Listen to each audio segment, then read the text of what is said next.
Alright.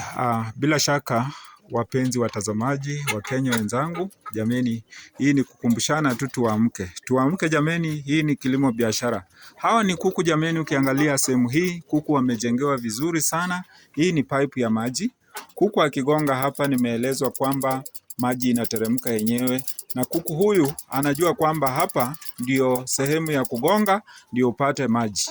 Alafu sehemu hii ni ya chakula. Ukiangalia hii sehemu imewekwa nje, ishara kwamba hii chakula isikuwe chafu, kwa sababu ukiweka kule ndani kuku atachafua hiyo chakula, na hiyo chakula itaweza kuleta madhara kwa kuku.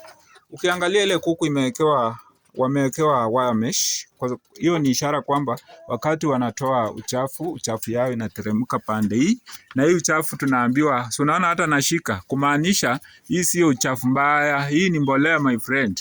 Hii ni mbolea, na tena inategemea huyu kuku anakula chakula gani. Wakenya tuamke. Wale mnauliza Rais Ruto alitoa wapi pesa? Sasa mnaweza jibiwa. Angalia hiyo maneno. Kuku, ukiona kuku anakukaribia ni kama anataka chakula. Hiyo ndio raha ya mkulima sasa. Ukiona umeenda kwa sehemu ya kuku hawana haja na wewe, ujue hao kuku wako na stress. Yes. So, hii ni sehemu ambayo mtu amejipanga kabisa. Tena tukiangalia pande hii, hapa ameweka jogoo, mbegu mzuri kabisa. Alafu kuna kanga. Naona kanga wawili ndio wale. Naona pia urafiki kwa wanyama ama kwa ndege iko. Naona kuna jogoo amewekwa hapa na warembo.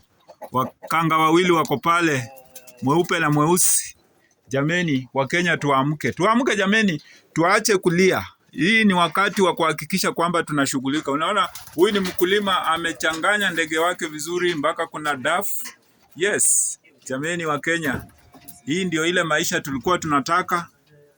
Na kuna viongozi walianza hivi, leo wanatuongoza katika pale Ikulu. Yes. So, kama kuna kitu sijaona Wakenya hapa, kwa sababu tuko kwa YouTube, zingine tutaona kwa TV.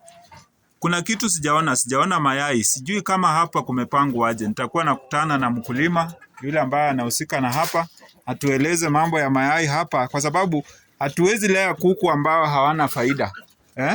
Na siku hizi hata kuuza kuku kwa nyama ni hasara. So, Wakenya jameni, hii ni kuwahimiza tu tuamke, tutie bidii. Saa hii kilimo inalipa. Huyu ndugu mwenye hii kazi ameniambia mambo mzuri sana, kwamba yeye ako na kisima na anapampu maji kutoka kwa kisima inaenda kwa tank, inateremka yenyewe. Yaani ile tank ikijaa maji ina uzito, inateremka yenyewe kwenda kwa mfereji. Na nitakuwa nikimhoji kidogo kwa muda ujao, tuweze kupata habari ambayo ako nayo. Hii chakula, naona kuku, mikono yangu ni safi. Msianze kusema kaka Jos unaharibu chakula. Hii chakula naona tayari kuku wa chakula wamebakisha kidogo. Yes. So, wapenzi watazamaji wale mnanitazama, langu jina ni kaka Jos, ukipenda Jack Oyo. Tuko hapa maeneo ya, sijui huku ni wapi, lakini wacha niseme ni Ukambani. Unajua tumepita Gangundo Road, tukaingia hapa. Niko na rafiki yangu anaitwa Sam Onderi, ambaye pia ni mkulima. Amenionyesha kwake, tumeona kuku. Hapa kuku wa kienyeji. Unajua mimi ni Mbaluya, sasa ikifika ni story na kuku, lazima niwaeleze zaidi. Kwa hiyo machache nasema asante, mbarikiwe sana wa Kenya. Ilikuwa ni kipindi cha kilimo biashara. Tutazidi kuongea zaidi, tuende kuangalia ng'ombe na hata upande wa shamba tuone mahindi na maharagwe. Asanteni na Mungu awabariki.